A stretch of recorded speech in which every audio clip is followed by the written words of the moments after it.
everyone, and welcome to the latest edition of the Crown Report. My name is Brittany, and on this program, we go over some of the major royal news stories of the week. We have Trooping the Color getting the official go ahead to go forwards after the government called a snap election in the United Kingdom, potentially limiting many royal engagements. We also have an update on how Catherine, the Princess of Wales, is doing amidst her cancer treatments. We have the Swedish musical group ABBA getting the Order of Vasa there in Sweden. We also have the King and Queen of Spain, who are the receiving end of some pretty unsavory stories about the state of their marriage and just many other royal news, including Citizen of Monaco winning the Monaco Grand Prix for the first time in almost 100 years. So those are some of the news stories we are going to discuss today. And so if you enjoyed this program, feel free to give it a follow. We would love to have you back. Last week, just as King Charles was really starting to get his calendar back up and running, the government announced that it would be holding an election, which would mean that many royal engagements would put on the back burner. And this was definitely a huge surprise. Nobody was expecting it.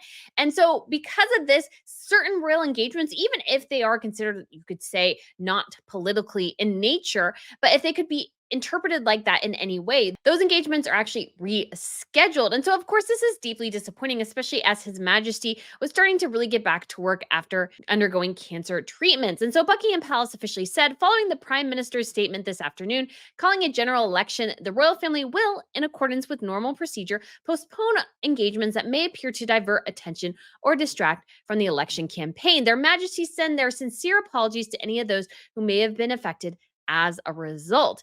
And of course, this is deeply disappointing to many. We still had a couple garden parties.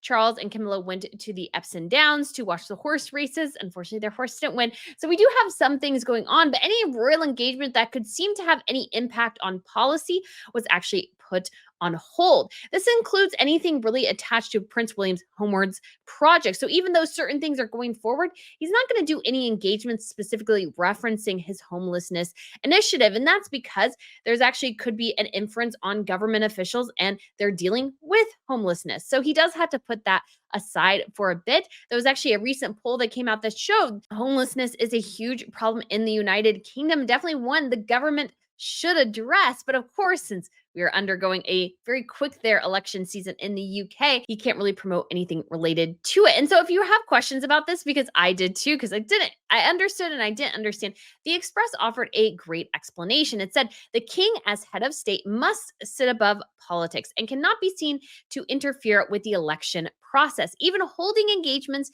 and carrying on with public duties could be seen as meddling, as it risks drawing attention away from the campaign. To avoid such criticism, the palace decided to postpone the scheduled engagements for this week. And we'll be looking closely at the rest of his diary until Election Day in 6 weeks' time. And so this also means that the opening of Parliament will occur on July 17th.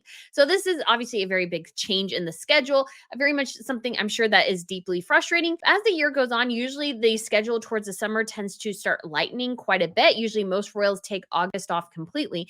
And so this is a time period where there's not quite as much going on, but there's actually a lot of things going on as well, because the next big thing we have, of course, is Trooping the Color. And this thing was a bit of a question. And given the amount of practice and preparation that occurs every time they do Trooping the Color, of course, I figured it would go ahead. So to give you guys some of idea of what trooping looks like, this is some video I took from the coronation last year, because although the coronation is not quite the same as Trooping the Color, we still do have many of the same regiments doing their parade here. I love the marching band on horseback, because I did marching band. And if you did marching band in the States, imagine doing that on horseback. That just seems utterly crazy to me. And you can see obviously as well, a lot of security. There'll be security there for the Trooping the Color, just not quite as much, but it holds basically the very big significance. So the Trooping the Color, if you don't know, is an opportunity for His Majesty to celebrate his birthday, even though his birthday is in November. Yes, it happens the second weekend of June, usually every year, second or third weekend. And because of that, and we do have King Charles and Queen Camilla going by here in the carriage on to their coronation, in case you are curious. This was before the rain started to get really bad on the day. So they hold this official trooping event every single year. And again, it's an opportunity for the royal family to come out to show their support to the troops, to go out and stand, of course, on that ever important and historic balcony. So that is what we will see. And it's so awesome that trooping is going ahead. We have not heard an official word on the state visit from Japan. But again, because an event like that requires so much preparation, I cannot envision a situation where that would not happen, where they would not hold it because they've been preparing for it. They actually had to reschedule it from 2020. So this visit has been very much a long time coming, and I'm sure they're just ready to get through it. So hopefully we'll hear a confirmation on that soon, but we definitely will have trooping. I think the big question that everybody has to wonder, and I think is very true, is will we see the rest of the royal family? There's a big crowd you can see going towards the balcony. If you've never experienced that, it is something to behold. So there is the royal family on the balcony there. And so they will be doing that again this year. And the big question is, will it be the smaller working royal community or will it be the whole royals? And I have mixed feelings on this because obviously Charles has very much wanted to streamline the monarchy, which we all understand. But at the same time, too, that's been a little short-sighted. And I do enjoy seeing all the royals up on the balcony, even some of the more minor royals. I just think it's fun to see everyone. And I think especially King Charles would not be in bad taste at all to have his nieces and nephews and their children up there. And so I think that would be really, really amazing, of course. And obviously, the big question as well will be, will Catherine perhaps attend? And that has been suggested. I've suggested that. Now, she will definitely not participate in any of the trooping of the color event. So this is part of the military parade. So they go out from the palace, they go out to a venue where they have this little military parade and inspecting the troops and everything. And then they come back to the balcony for the fly past. And so I don't think at this point that that's something that Catherine will participate in those sections. However, when it comes to the balcony, I think that's a very, very real possibility because the balcony is a great opportunity to show how Catherine is doing. And because going up to the balcony is a great way for Catherine to show how she is doing. And it's a very, very quick moment. So if you don't know, the balcony appearance usually only lasts at the most 10 minutes.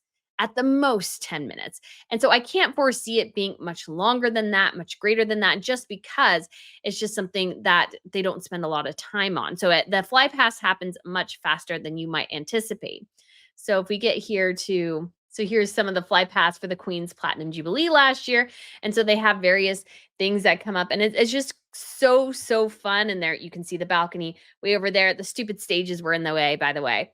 The stupid stages were awful during the Queen's Platinum Jubilee. They were terrible, terrible. And they do the fly past. And so that is trooping the color. So hopefully, again, we shall see that event in just a couple of weeks. And so obviously something very, very exciting and something we haven't had a chance to see in a little bit. And again, if Catherine came out, I think it would be amazing as well. As part of his campaign, Rishi Sunak is actually offering something very interesting, and that is suggesting the return of national service, which would mean Prince George, Princess Charlotte, and Prince Louis would all serve some place within the military. Now, I imagine given Prince William's role and the importance of the military within the family, both George and Louis would probably have served.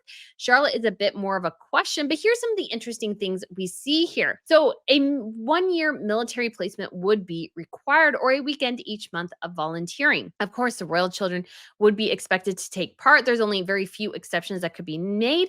Sunak said national service schemes in countries around the world show just how fulfilling it is for young people. We want to make sure Britain's future generations can get the most out of national service.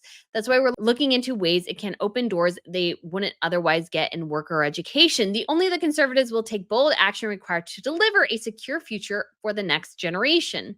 The starting point is that all 18-year-olds serve. An interesting proposition, I think, especially considering the growing tensions on the continent and internationally. Obviously, you have the tensions with China. You could say Taiwan as well in terms of China's tension with Taiwan and what that means for the rest of the world because Taiwan creates superconductors and we all use superconductors every day. It's in your phone, it's in your laptop. If you have an electric car, it's in your car, so many different places. And then you also have the growing threat of Russia, the instability in Iran, and how that's impacting Israel. Those sorts of things all impact how the world functions. And in particular, it seems, again, very, very much that Europe is really, really looking at Russia and the impact of Russia. That is something they're increasingly looking to address. And so I am a bit surprised that national service is even something that's considered on the ticket. But I think, again, it goes to show that there are grave concerns with what the future holds in regards to the Russian government. And we do have some updates on Catherine, the Princess of Wales, and her recovery and cancer treatments. So, as expected, Catherine will not be attending the traditional rehearsal on June 8th. So, this has been something that was initially advertised that she would be overseeing. This would be in reflection of trooping. And so, this was really interesting because it was announced that she was going to be inspecting the troops. And then, about, you could say, 6 hours later, all of a sudden the military had to retract that announcement. This was, of course, before we knew that Catherine had cancer. And so this was the first sign that something was going on beyond Catherine's initial recovery. And so the whole situation ended up being very, very odd. We now know the reason why it did get rather confusing, but obviously she won't be able to attend that. I actually purchased 2 tickets for that, which I could not use. And unfortunately, I cannot transfer them to anyone because they're under my name. And so unfortunately, that wouldn't work. But I think it'll be a really great event. Anyways, Lieutenant General James Bucknall will take this salute for the colonel's review. And what we got as well from this announcement regarding trooping is that Catherine, the Princess of Wales, is still actually undergoing cancer treatments. And according to the Kensington Palace official spokesperson, the princess is not expected to return to work until it's cleared by her medical team. And so hopefully we will again see her soon. But so it sounds like she's still in the midst of some treatment. But as well, it's really exciting because she is apparently has been seen out and about with her family. And we don't really have any pictures of this. But of course, if you have a cancer diagnosis, life still goes on. So it is great to hear that she is out and about. And for some people who, if you follow royals very closely, you might be familiar with, who are kind of propagating the idea that if you don't have pictures, you can't prove anything. Now, while that's somewhat true, when it comes to royals, though, sometimes things are a bit different because people might see the royal out and about, but because of the respect they have for the institution, for the understanding they have of this person's condition, they may say, I saw her, but I'm not going to take a photograph of her. And I think that is perfectly appropriate. That happens a lot because royals are treated a lot differently than celebrities. And part of that is just because royals give a huge part of themselves out to the public. And so there's an understanding of respect there that is non-existent, I would say, in many ways with celebrities. And so she is definitely, though, still working as she can. So she did approve the report of the Royal Foundation's Business Task Force for Early Childhood. The findings of the report revealed that businesses that prioritize young children and supporting their caregivers could lead to 45.5 billion pounds in value added for the national economy each year. And so though she is not coming back quite yet, she was kept fully updated throughout the development of this task force work. And Christian Guy, the executive director of the Royal Foundation Center for Early Childhood, said, I know that she, the Princess of Wales, is keen to encourage all businesses, no matter what their size or purpose, to join us in this journey and is looking forward to seeing the momentum grow in the coming months. And I think this is a great thing to see. Of course, it's great to know that she is out and about, that she is still working on projects as she can. These are all really, really good things. And I think we'll continue to hear more and more about these sorts of things as she's sort of kind of what you could imagine potentially getting into the end parts of whatever treatment regime she is under. We don't know that for sure, but I imagine that could be the case. There obviously is a story that was circulated by the Daily Beast saying that Catherine would be out for all of 2024. I don't buy that yet.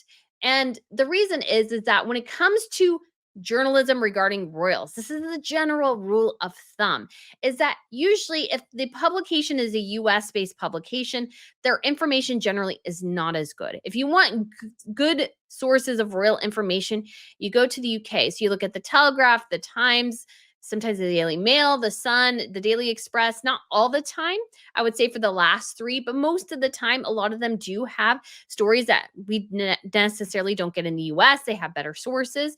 And so the Daily Beast, I would not say is a particularly good source when it comes to the Princess of Wales.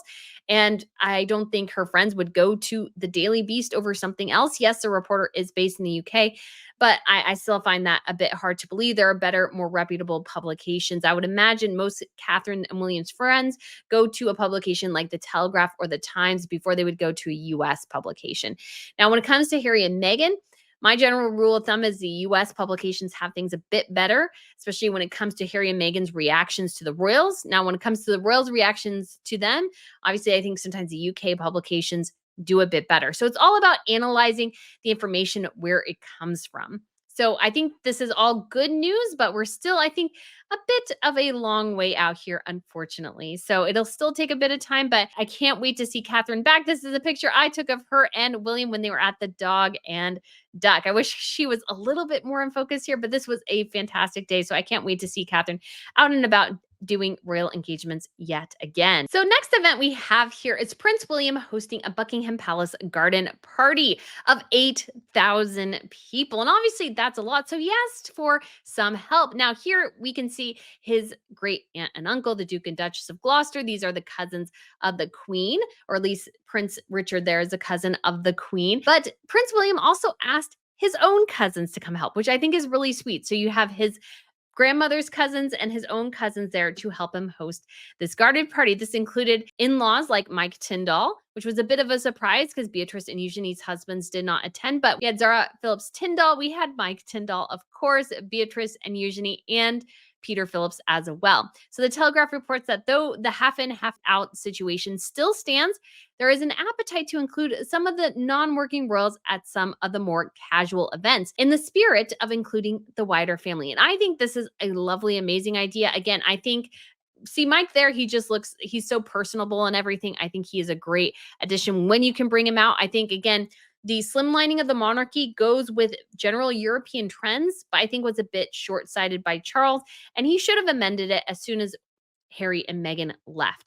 Of course, he could also not anticipate that Catherine and himself would get cancer at the same time. That is like very, very unprecedented in the royal world completely. But I think this is a great event. It was great to see them all out and about. And it looks like they had a very dreary day, but I think William was bolstered by having the support of his cousins as he hosted some people from around the country. So next story we're going to talk about is one regarding King Felipe and Queen Letizia of Spain, and really the rumblings and rumors that have been started by Jamie Peñafiel, a journalist who continues his basically campaign against Queen Letizia as he spreads rumors about her and potentially that she has had an affair with her brother-in-law and multiple other affairs while being married to King Felipe. So sort of this all began about last year in November with a book entitled Letizia and I, which is based around a claim that Letizia had an affair with her former brother-in-law, Jamie del Burgo, who was married at one time to her sister.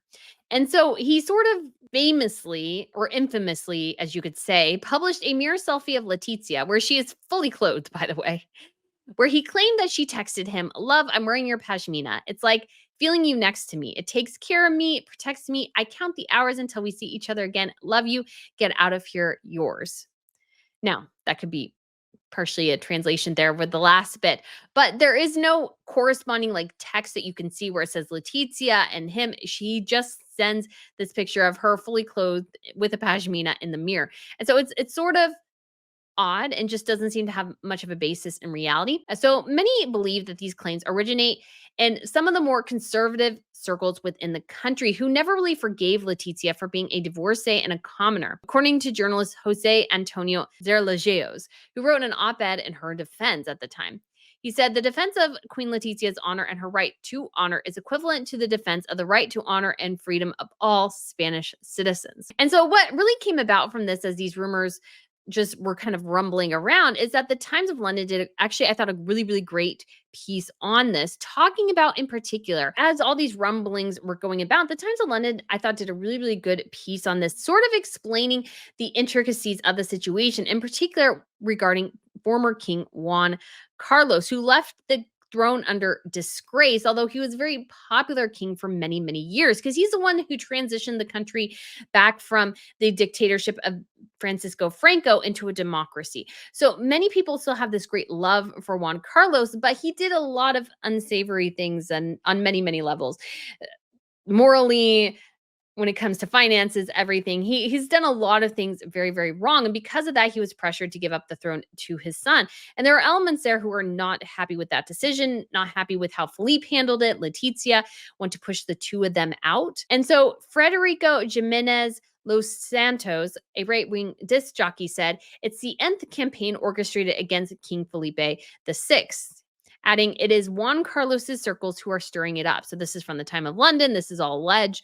And so I just found that very, very interesting.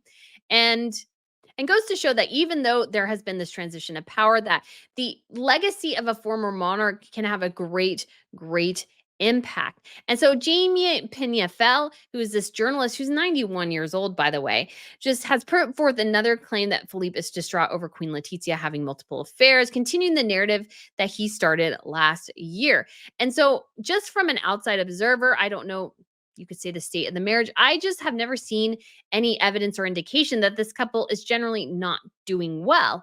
We definitely saw tensions between King Frederick and Queen Mary after it was revealed that Frederick spent the night in Spain with another woman in it's you could say somewhat suspicious circumstances. He claimed they were friends and that he was just going to see an art exhibition, which they apparently did go to, but then they went to dinner and then he went back to her apartment where he stayed, in a guest room.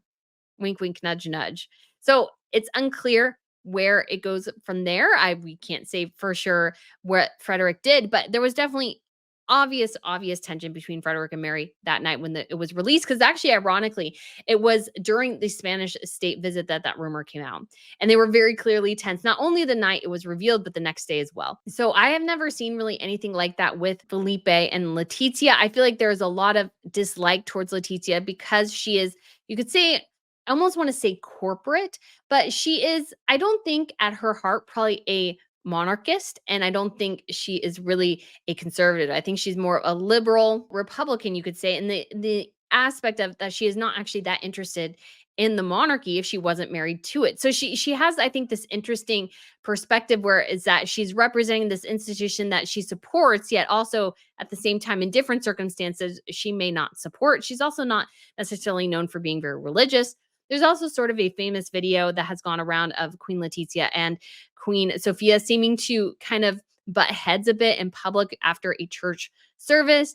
And I've seen this video and I don't quite see what people are making such a fuss about because to me, Queen Sophia seemed to be overstepping her bounds a bit.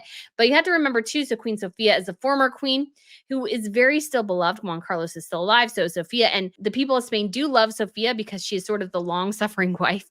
And so, because Juan Carlos apparently had an affairs with over 2,000 women, maybe even Princess Diana, that has been very much alleged over time. And so she is very much this figure of this long suffering wife. And so she has a lot of support and love from the Spanish people. And so Letizia in some ways can't quite compete with that. She's also a divorcee, a commoner, and Queen Sophia was actually born a princess of Greece. So she has, I think you could say, a tough situation there, Letizia.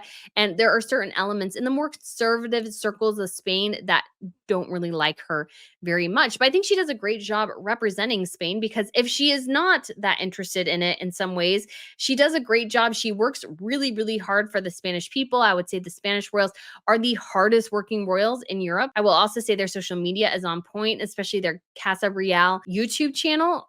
I will try to remember to link it. They have a videographer following them on every engagement, which all royals should be doing because that allows the royal family essentially to have somebody in-house crafting their narrative, which I think is awesome. It's fantastic. All royal families should be doing that 100%. They should be filming all their royal engagements. I think that is a fantastic thing to do. So bravo to Spain for getting there. I can imagine Queen Letizia, being a former broadcaster, being very, very supportive of those type of initiatives. So this is all very interesting. And we shall see where things go. But again, these are a picture of them from their 20th wedding anniversary photo shoot. There are their two daughters there behind them in the background. And I just don't really see them being all that at odds, to be quite honest. I think they are pretty strong, pretty together. And so I just feel like this is a vengeful campaign from somebody who is not particularly fond of Letizia. And so hopefully they can rise above it, which they seem to be doing by ignoring it, which is sort of the best thing you can do. So bravo to King Felipe and Queen Letizia, and hopefully this too shall pass for them. And of course, if I'm proved to be wrong, I'm proved to be wrong, but I just can't see them being at the precipice of whatever this journalist is alleging. So guys, let me know though what you think. I'd love to get your thoughts. Next couple we're going to talk about here is King Frederick and Queen Mary of Denmark, as they have announced some new royal patronages and a reshuffling of their royal patronages. So this came from the royal website. So it says kind of on the occasion of King Frederick's ascension, all patronages were suspended as the palace evaluated what to do and how things would look in the future. Those decisions have now been made. The total of the patronages evaluated was 250 8.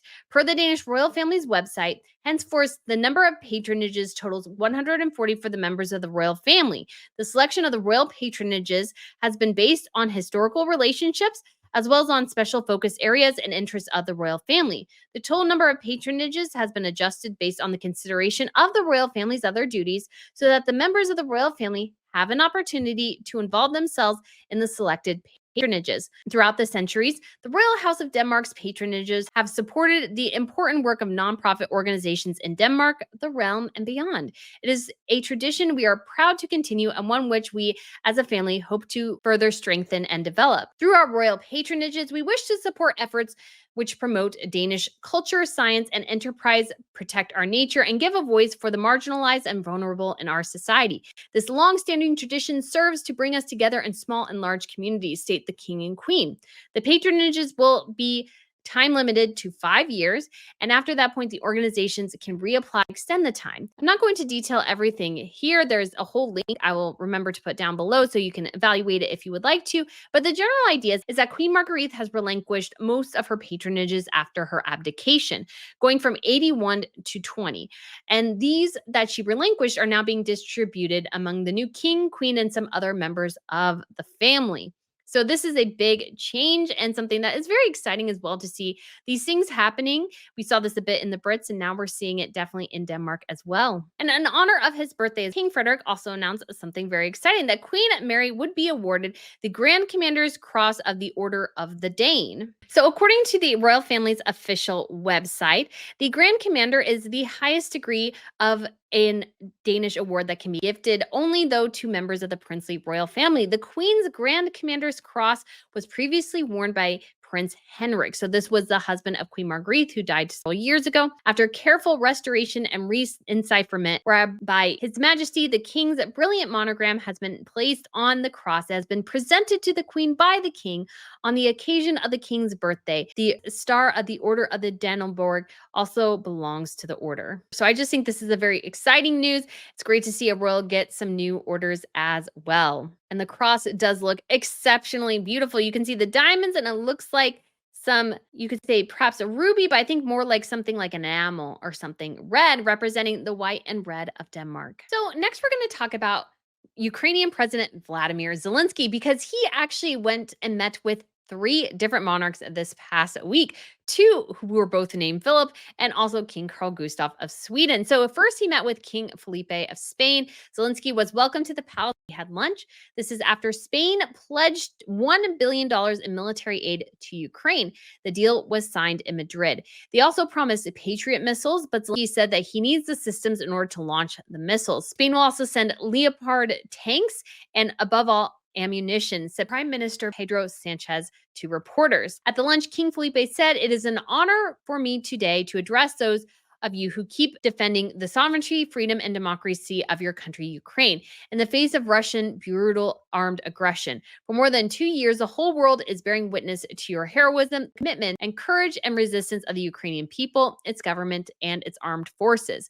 Mr. President, know that Spain fully supports the objectives and principles of your peace plan. Together, Mr. President, we will work tirelessly to achieve as soon as possible the peace that your people so deserve and need, so that all Ukrainian citizens can live safe and protected without fear or threats. It is our ambition and our conviction." So again, this I find incredibly fascinating, as there's very much this emphasis on what is happening with Ukraine, the future, what it means for the rest of Europe. You just very much see this reflected in all these different meetings that Zelensky is having with these various royals, and how the royals are all reacting to Ukraine as well. Again, I find this very, very fascinating, and I see this change coming. And it's something where I think it reminds you once again the role that royals serve. They are head of state. They greet and welcome dignitaries like Zelensky to the palace. They host them. And yes, they are not helping to sign policy, but they are facilitating these relations to policies move forward. Zelensky definitely wasn't done. He also went and met with King Philip of Belgium.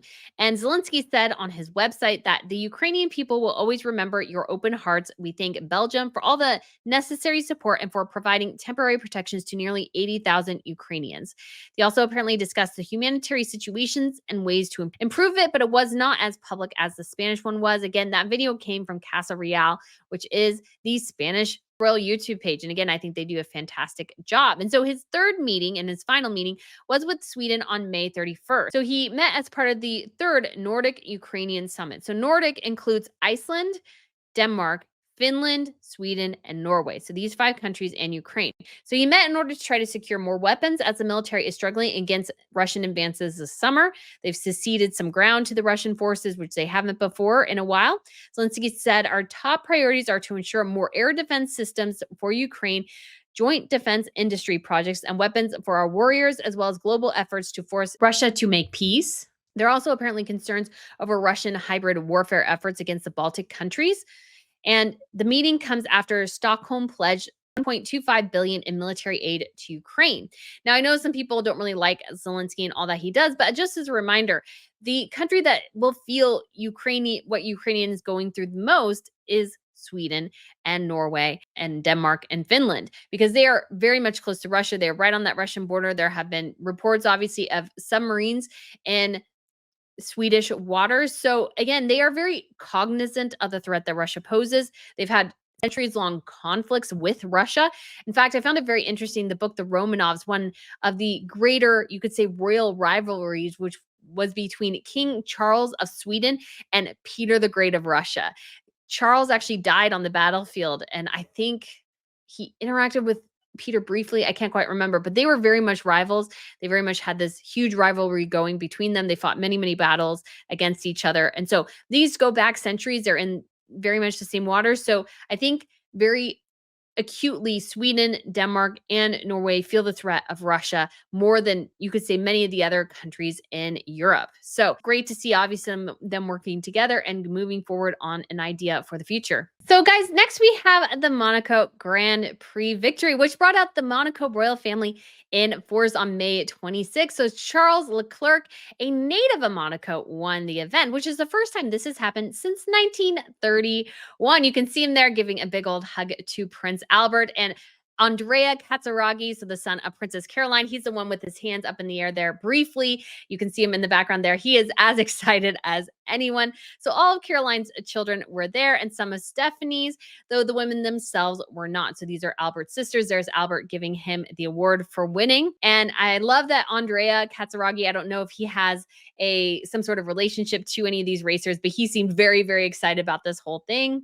And then there's Princess Charlene giving away the medal as well. And so he raced in a Ferrari built car. And so they did end up singing as well the Italian national anthem in addition to the Monaco national anthem. There is Andrea Cazzaraghi giving the third or second place prize to them. And then he's giving a big old handshake to the winner. So I'm sure that this gentleman has spent a lot of time with the Monaco royal family. And I guess I didn't realize Andrea was that big a racer as he is, but he appears to be somebody very much in tune with all of this.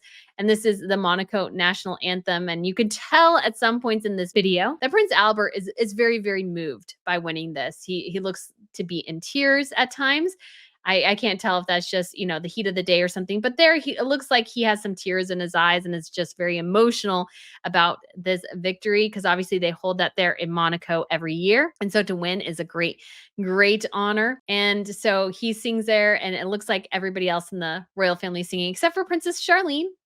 Maybe a couple others as well. Excited. And then they go on to also sing the Italian national anthem. So this is the Ferrari team. You can see right here. They're very, very excited.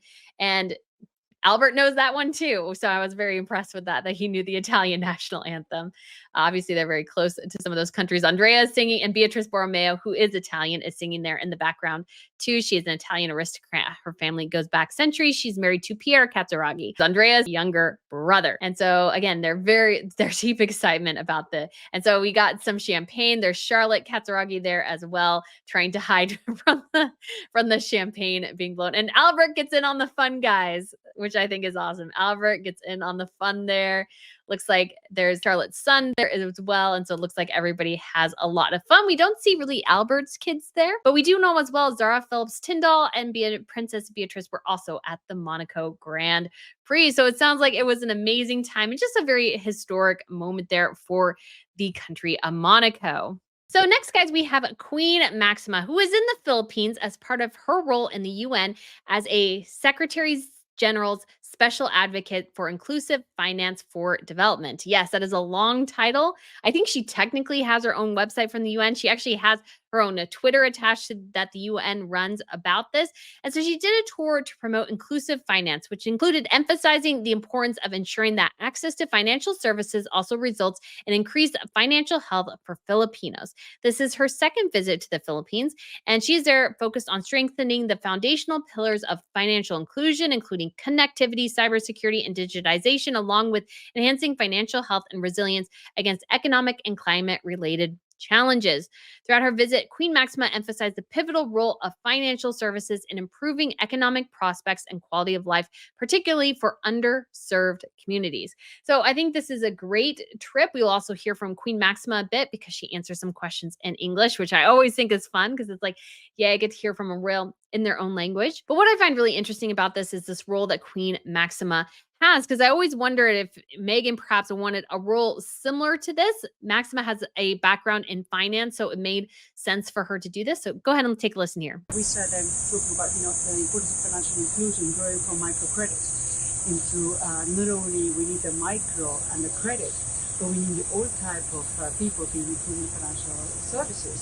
So Philippines has advanced from 17% to about 56%, which has actually been an amazing achievement. Now, there's a reason why I'm back here is because, of course, there's still a good 40% of the population that actually don't have access. I mean, we need to do a lot more work on that side. Also, it is still kind of expensive to do some of the payments. That's why people keep on using cash. So we have to look at the affordability of those payments and all those services that are actually being given, which is the insurance and the savings market. Today, very well know, Philippines is a country that has a lot of storms and is very prone to climate change shocks. So we really need to develop the resilience of farmers and people alike. It's not easy, but we need to start developing it. Wonderful visit. Basics and fishermen, and they were explaining to me how important not only the credit has been for them, because it actually allowed them to grow and actually invest even more and expand their income, but very importantly, they were telling me about 5 types of insurance they were actually having. But one thing that was actually very clear is already before COVID, the governor of this region really invested a lot in the connectivity. So they have a mast, they have a broadband, so therefore everybody has access to internet, and that really makes a change. That's not the case in many places in the Philippines. So I did think it was really interesting her talk, especially on insurance. Sometimes you don't think of insurance as being that important when it comes to this space, but I thought it was really interesting that that was something that she pointed out and something that she was very proud of, had increased quite a bit among those that they were looking to serve. And I think this is a really unique and cool role that she has that a lot of other royals do not, and it comes from her own background in finance. She was an executive at the financial level, and so her ability to reach out to these communities shows her, I think, aptitude here. So go ahead and take a listen here as well. It's been a very, very sort of good trip, and I think that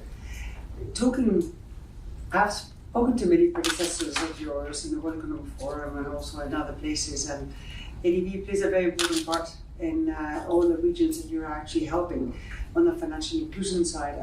What is the work that still needs to be done on the financial inclusion journey? And what is still to come in terms of financial health looking forward? I think that this evolvement is very... So I think she does a great job here. And actually, we'll have to say, I love her dress. It's kind of understated, but interesting. And I do kind of like that. It seems great for the community where she is in. And yeah. It's a great pleasure to be back in the Philippines, and I was really waiting for that moment. As you saw one of the pictures in 2015, that's 9 years ago. They had health insurance and HMO, they had accident insurance, they had life insurance. So this was not possible 9 years ago. So of course the number is 17 to 56%. This is the one growth, and it's been greatly partly due to your work, I'm afraid you're never going to get rid of me very easily in the long term. So let's call this a long-term cooperation. So I think that is an amazing event. And I think it's something very unique to Maxima within the royal sphere, but shows how royals can have an extended impact outside their country as well. If you build bridges and relationships with organizations like the UN, you may be invited to have a special advocacy role like this. And I think, again, this is something Meghan Markle could have potentially wanted, but obviously she didn't quite play her cards right, you could say, or spend enough time to really see a role like this grow and develop, because it's not something that happens overnight. So I think it is amazing to see Maxima here, and I really enjoyed this engagement and getting to hear from her. What I love is being able to hear from the royals in English, because it's just so great, because it's like, oh, okay, I connect, I hear more. It's just something I really, really enjoy. Anytime we get audio or anything in English, it is a fantastic opportunity.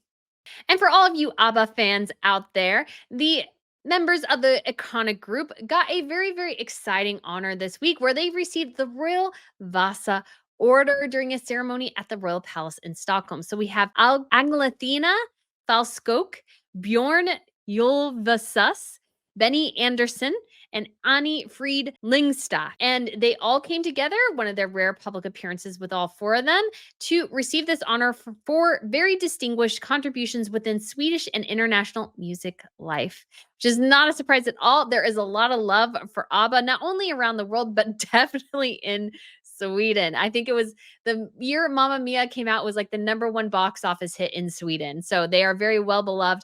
And when it came to King Carl Gustav's 50th Golden Jubilee, ABBA was definitely one of the songs they sung. I was a little disappointed because I was right there near the stage as a member of the press, and I was really hoping that ABBA themselves, the group, would reunite, because the first time they sang Dancing Queen was to Queen Sylvia on the occasion of the Eva for wedding. So it has a very special connection to the Swedish royal family.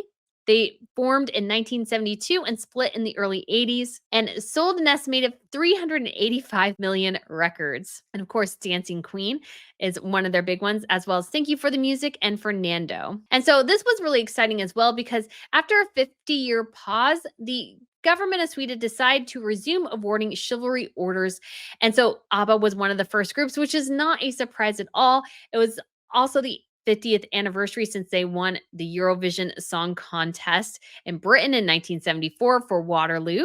And so I just thought this was a very exciting thing. Obviously, people love ABBA, so it was great to see that this happened this Friday, May 31st. And so this is the most junior level of all the orders. And so it makes sense that this is what they give to kind of members of the community. And you'll see this event grow every year, which I think is very exciting. So last week, Princess Leonor was awarded the honor as the adopted daughter of Zaragoza in Spain, where she began her military training last year. And so she received also the Medal of the Cortez and the Medal of Aragon.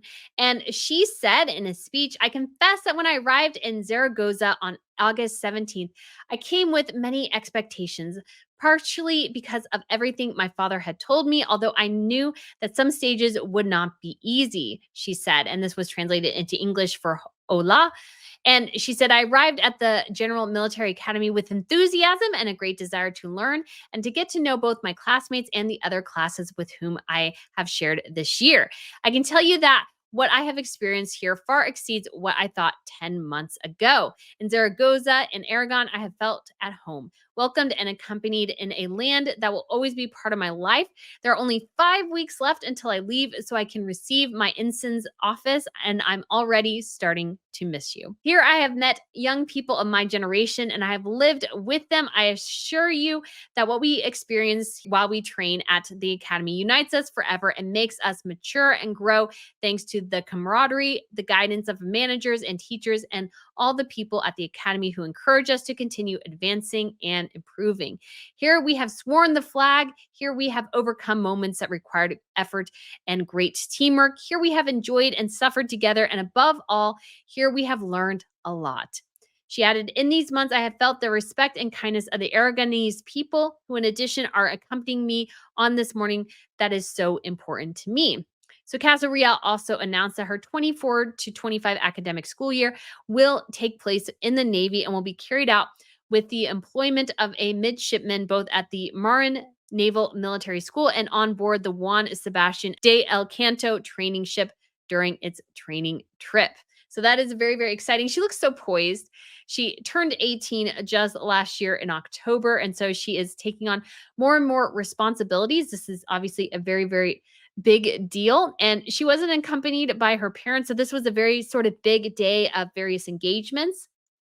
And my understanding is the King of Spain is sort of also kind of the figurehead of the military in a way some royal families are not. So her undergoing this military training may not have been her probably personal desire in some ways, but she is learning a lot. And I think this will actually serve her very, very well in the future in ways maybe an academic career might not. So she's still, I'm sure, learning quite a bit. And I love this the baby. I was just holding out, take my baby.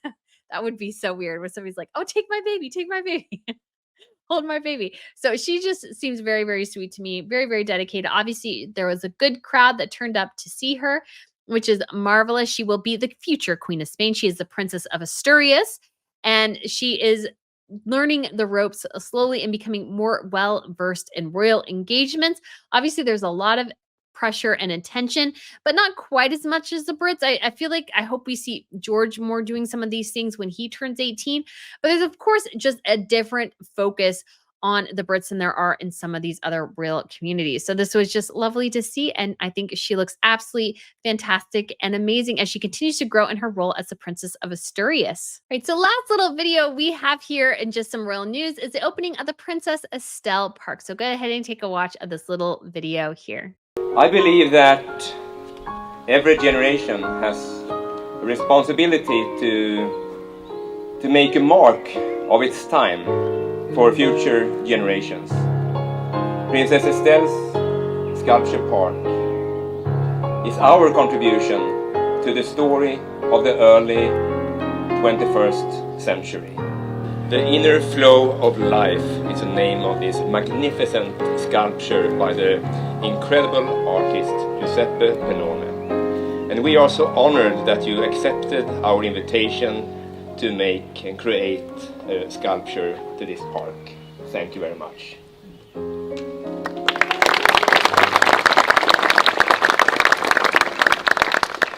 And so I just love it. So part of this was showing off the newest addition to the park that they were commemorating. It is called The Inner Flow of Life by artist Giuseppe Pennone. And it is the 5th permanent work in the Princess Estelle Sculpture Park. Princess Estelle will be the future Queen of Sweden after her mother crowned Princess Victoria. So making Rosendal a place for art began with King Carl the 14th Juan to give the people a place to delight and inspire the people of Stockholm. So I just thought that was really, really awesome. Estelle looks so mature too. In some of the pictures, I was like, oh my gosh, she looks like such a little lady. It's crazy. It's absolutely crazy. So just a little segment I'm going to do called Quick Updates here real quick. Queen Matilda of the Belgians participated in a 20-kilometer run throughout Brussels. Grand Duke Henri stayed and had dinner at Windsor Castle this last week. There have been some new pictures of Crown Prince Haakon and Crown Princess Mette-Marit of Norway released. They were taken in 2023, probably in honor of their 50th birthdays, but it's unclear why they waited so long to bring them out. We also have Prince William and Prince George attended the FA Cup final between Manchester City and Manchester United, and George got to give away the award. The Swedish royals attended the Polar Music Prize in Stockholm. There was a royal run in Denmark, sort of in honor of King Frederick's birthday. Royal investitures, which are where the royal family in the UK gives honor to civilians who have done some great work within their local communities, or, sometimes movie stars, actors, sports stars, those sorts of things. They have decided to keep their COVID pandemic setup. So they've received an overwhelming positive review from people for these ceremonies because they are more intimate and they can have more interactions and more personal conversations with the royals. Previously, it was sort of in a big room and the people who were honored would line up and everybody would be seated. And so people couldn't get, I think, as great a view. So this was an opportunity to have the person being honored come in, their family come in as well. And so it's just a more intimate ceremony, which I think is lovely. We also have, sadly, the Vampire's Wife brand, which has been spotted on numerous royals, including Catherine, the Princess of Wales, and Princess Beatrice. In fact, Catherine was wearing a Vampire's Wife dress in an official painted portrait she did with her husband, William, for the first time, has officially closed its doors. It said something about the wholesale market being kind of crazy. Didn't quite get it. Sad though, because I did like some of their stuff. And then Princess Anne made a visit to Norway, including visiting her godson, I believe, Crown Prince Haakon of Norway, visiting a site of an operation to prevent Nazis from developing an atomic bomb. So I think that is absolutely lovely. And in case you missed it, I do encourage you to turn into Arthur Edwards' interview with The Sun regarding his life as a royal photographer. He's one of the royals' favorite photographers, with the exception of Harry and Meghan. And he talks about the challenges of photographing Harry and Meghan's wedding, Archie, and then he also talks about how wonderful Catherine is and just the royal family in general. So if you're interested, I would encourage you to check that out. And in birthdays, we have King Frederick of Denmark celebrating his 56th birthday. I love Queen Margrethe is there in the window. You can clearly see her. She abdicated in January of this year, officially announcing on New Year's Eve in 2023. And so this is outside Amalienborg Palace. There he is, His Majesty King Frederick, and then the whole family comes out here in a minute to celebrate His Majesty's birthday. I think it's kind of cool that they do this. And so here he is with his family and his mother, which I think is absolutely lovely. Because, of course, every royal family now, since the Brits started it with Buckingham Palace, must have a balcony where they walk out on and wave to the crowds. I think it's kind of funny. The Brits started a trend. There's Princess Isabella there in the dark blue, who I think is looking amazing. Believe she turns either 17 or 18 this year. So we may have another princess debuting a tiara for the first time here before too long. Or I think she turned maybe 17 earlier this year. So next year she will turn 18, I believe. Just think she looks incredible. I love the dress. I think it looks lovely. Actually, both her daughters, Princess Isabella and Princess Josephine, are both wearing dresses that Queen Mary has previously worn. So her daughters, as she said in a recent fashion event, are currently very much raiding her closet. And I don't blame them. Mary has an absolutely fantastic wardrobe. I think Isabella here too. It looks very, very pretty. She will be definitely a very eligible bachelorette in Europe when she comes of age. I think the B for her necklace is for Bella, because I'm sure she is called Bella by her family. So just in case people are wondering, oh, was it her boyfriend? Because that was my question. I was like, oh no, is Isabella Bella? B for Bella makes sense. So, and the tall gentleman back there is Crown Prince Christian. He will be the future king of Denmark. And as one of the few or only male heirs to the throne, he and Prince George will be battling it out for the ladies, because they will be the two most eligible bachelors in Europe until obviously Prince Jacques also comes of age there. He is going to be the future reigning prince of Monaco. So he will be featured there as too. But Crown Prince Christian and Prince George will definitely be the focus of many of the eyes of the ladies, because the future is female in Europe, guys, because most of the heirs in Europe right now are ladies, which is lovely, but means that the market there for the guys is going to be really, really exciting. Now, just to end here real quick with another thing to talk about, I thought this was interesting because a couple of royal reporters commented on it, which is that the British publication, The Evening Standard, is going from daily to weekly. And this, I think, reflects an overall decline in print and how really the royal landscape is changing on who is reporting, how people are reporting in so many different ways. And we've seen this in general news and in royal news too. And although I think the standard for some of the reporting, of course, is higher in print, as Richard Palmer said, and I think that is true. But I think it's really exciting too to see kind of this new wave and this change happening, as long as, of course, I try to give you guys the best information that I can every single time. I am not perfect by any means, but I hope you guys find this to be a very reputable source and interesting source of royal news from all over Europe. All right, so upcoming events, we have the King, Queen, and Prince of Wales will be attending the UK's national commemorative events for D-Days in Portsmouth on June 5th. Then the King and Queen will be at British Normandy Memorial Versumer, and the Prince of Wales will be at Juno Beach Center, and then later Omaha Beach for the commemorations. The Duke and Duchess of Edinburgh will attend the Royal British Legion Service of Remembrance in Staffordshire. The Duke and Duchess of Gloucester will attend the D-Day remembering the Normandy landings at Royal Albert Hall, and the Duke of Kent will unveil a statue at Warwick Castle related to the conflict as well. So those are all events reflecting, obviously, the D-Day services. We also have very exciting, which will be the wedding of the Duke of Westminster, who is the wealthiest titled man, you could say, in the UK with a UK title. I'm sure there are Saudi Arabian princes and stuff that have more money than the Duke of Westminster, but this will be a really, really big deal. He will be getting married on June 7th, which is a Friday, and that will also be the same date as the Dutch photo call. So the Dutch royals usually get together right before the summer to do a photo call, and the ladies who are 18 and older answer some questions from the press too. So we got Alexia last year answering some questions from members of the press. And I don't know if Arian will participate as well. I think she turned either 16 or 17 this year in April. So we may see, but all very exciting things, guys. So that is all going on in Royal World this week. I hope you guys really enjoyed this latest edition of the Crown Report. Please let me know what you think of how we're covering things and the different things we're adding, because I hope you really enjoy it. Thank you so much for watching, and I shall see you soon. Bye.